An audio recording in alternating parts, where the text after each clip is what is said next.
네, 이제 궁금한 내일장 시장 전망을 해보면서 마무리해보도록 하겠습니다. 내일도 필식 김도현 전문가님 연결됐습니다. 안녕하세요.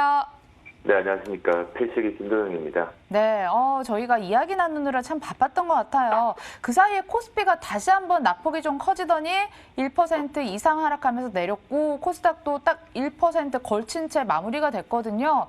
오늘 시장 어떻게 보셨습니까?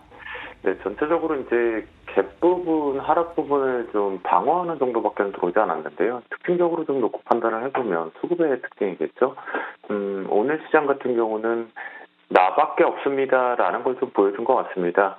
여전히 포지션 자체적으로 놓고 보면 기관계 쪽에서는 연속적으로 하락 쪽에 대한 공격을 계속 진행 중에 있겠고요.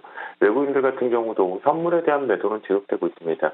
그 부분과 함께 이제 코스닥 같은 경우도요. 오늘 특징적으로 이제 종목을 보면 실제 힘이 좀 상당히 많이 빠지고 있다는 게 보여지고 있는데요.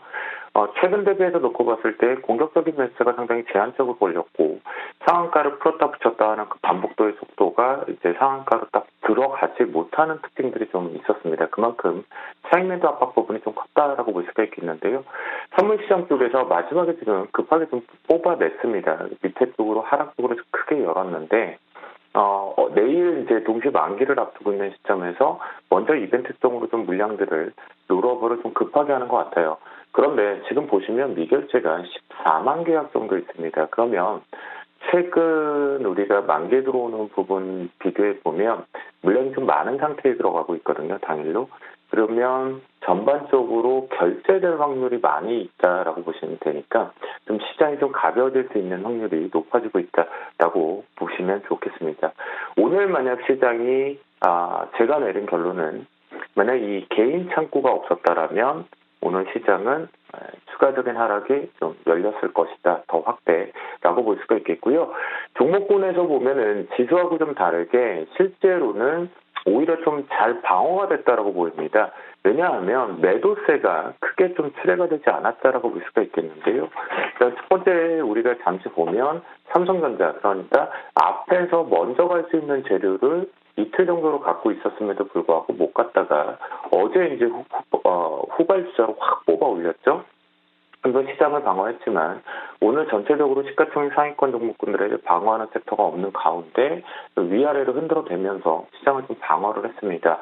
이러다 보니까 개별 수들에 대한 매도는 좀 제한적이었었고요. 오히려 오후장에서 소폭 매수 쪽이 좀 더 들어오면서 종목의 여유는 좀 더 남아있다라고 볼 수가 있는데요. 여기서 특징적으로 보면 앞에서 또 표현되었던 부분인데요. 자, 롯데케미칼을 필두로 해서 전체적으로 화학 섹터 쪽이 다시 한번 시간차를 가지고 매수가 들어오는데요. 롯데케미칼 같은 경우도 마찬가지일 것 같습니다. 오늘의 저가 부분보다 조금 더 낮은 위치일 것 같은데요. 대략적으로 20만 원대에서 19만 5천 원대 밴드에 지지력이 나온다라면 시장에서 다시 한번 순환매 쪽으로 탄력 부분이 생기면서 추가 우상향으로 주도권을 다시 받아서 올라갈 수 있는 확률이 높다라고 볼 수 있는 긍정이 있었다라면요. 또 다른 긍정 중에 하나가 바로 휴젤입니다. 아무래도 이제 여러분들이 뉴스를 접해서 이제 저 같은 경우는 솔직히 말씀을 좀 드리면 매수 타이밍을 좀 잡고 있었는데 못 잡았습니다. 왜냐하면 무상증자 부분을 이용해서 오버행 이슈 부분이 발생될 것으로 판단이 됐기 때문에 요거 좀 기다리다가 놓친 케이스인데요.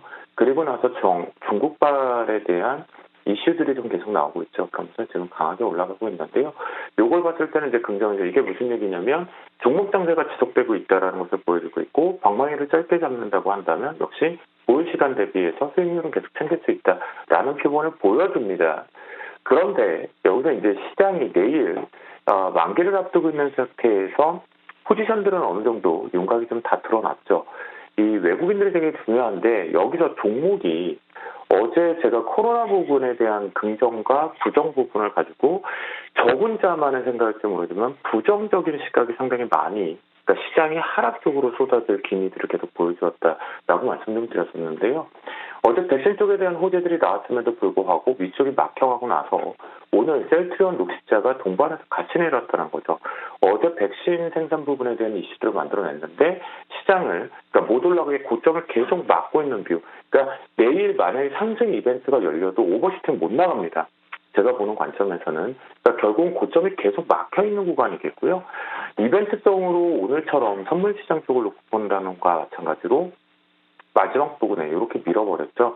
보시면 위쪽에 고점 대롱대롱 엮어 있다가 우리가 일명 제 표현으로 하면 낙타봉이라고 표현을 했죠. 그런 부분에서 추가적으로 급하게 지금 확 밀어버린 형태가 나왔는데요.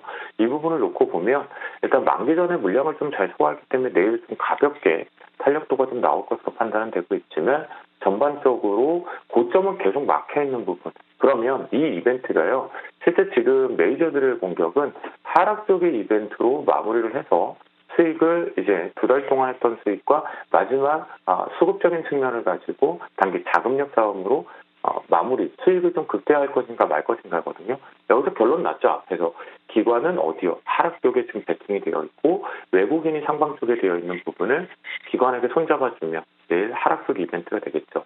그러면 그 부분에 대한 우리는 바로 내일 이벤트성으로 공포적인 매수 타이밍을 잡을 수 있는 기회가 또 온다라고 보시면 좋을 것 같겠습니다.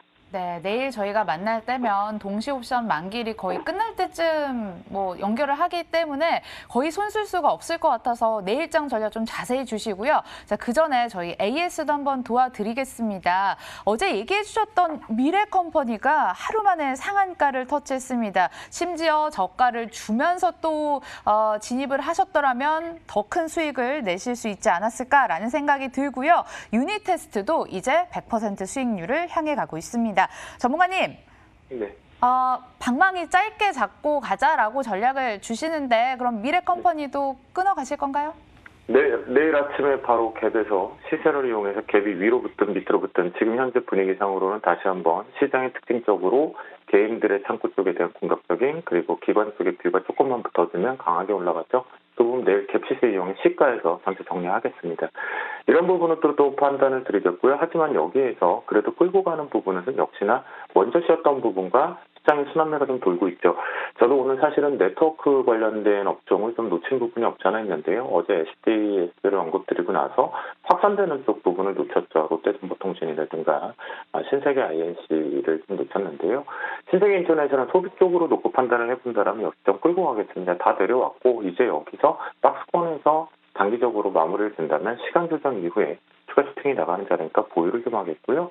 어제 이제 탄력도 부분에서 나무가 쪽을 좀 표현을 드렸어요. 근데 고가 플레이 오늘 내려오다 보니까 잘 안 내려왔죠. 그러면 이건 업종 자체가 살아있다라고 볼 수가 있겠고요. 또한 이 부분과 함께 MC넥스 같은 경우도 오늘 강세 쪽을 유지하고 있으니까 카메라 쪽은 추가적으로 상승 모멘텀을 가지고 좀 끌고 올라가도록 하겠습니다. 자, 내일은 저는 한마디로 이렇게 정리를 하겠습니다. 수급적인 측면에서 바로 외국인들의 선물 포지션 그대로 좀 따라가겠다라고 말씀 좀 드리겠고요.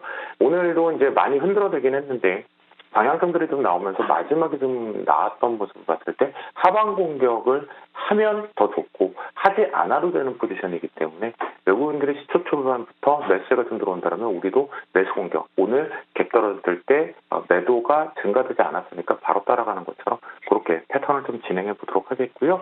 내일은 우선주 그리고 일명 데이터 댐이라고 표현하는 네트워크 업종에 대한 트레이딩 좀 집중해 보도록 하겠습니다. 그래서 내일장 제가 지금 살펴보는 종목 중에서는 첫 번째는 신세계 인터내셔널과 좀 비슷한데요.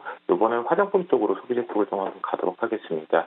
어찌됐건 간에 우리가 짧게 잡는다라면 1, 2, 3 패턴까지는 좀 다 나와 있는 고점이 막혀 있지만 트레이딩 쪽에서는 한 템포는 트레이딩이 가능하기 때문에 LG생활건강이 시장의 방어적인 성격과 함께 소비재 쪽으로 다시 들어오는지를 체크하기 위해서 매수타임을 잡겠고요. 오늘 아래꼬리의 위치의 저가 위치 상당히 매력적이었습니다. 시장 대비해서 그 관점을 좀 보고요. 두 번째 종목으로는 유비커스로 표현드리도록 하겠습니다. 견고하게 좀 유지가 되고 있겠고요. 업황 자체 대비해서 가장 견고하게 지금 밀리목 정도 조정만 나오고 있으니까 매수타임을 잡아보도록 하겠고요. 마지막으로 후발주자 부분에서 좀 따라가고 있는 것 같습니다. 아직 시세 자체가 앞에서 폭등한 이후에 전체적으로 아직은 승부를 좀 하고 있죠. 그런 관점의 테스나 트레이딩 관점 쪽으로 방망이 짧게 잡고 위쪽 직전 고점 부분에서 앞에 있는 짧은 마디 91,000원대 부분을 목표로 잡아서 트레이딩 해보도록 하겠습니다. 네, 우선주 광풍 불 때 우선주 선매수하실 수 있도록 도와주셨던 좋은 추억이 있어서 우선주 트레이딩 유효하다는 말이 조금 더 콕콕 박히는 것 같습니다. 관심 있게 지켜볼 거고요. 관련해서 전략 제시 종목으로는 세 종목 말씀해 주셨습니다. LG 생활건강 그리고 테스나 유비쿼스까지 저희 내일장 공략을 들어가 볼게요. 고맙습니다. MTNW 김도현 전문가 함께했습니다. 네, 저희가 준비한 순서도 여기까지입니다. 오늘 밤에 있을 미국 본장 그리고 그로 인해서 내일 시장에 어떤 영향을 줄지 여러분들 마음 단단히 먹고 저희 내일 똑같은 시간 3시에 뵙도록 하겠습니다. 끝까지 시청해주신 여러분 고맙습니다.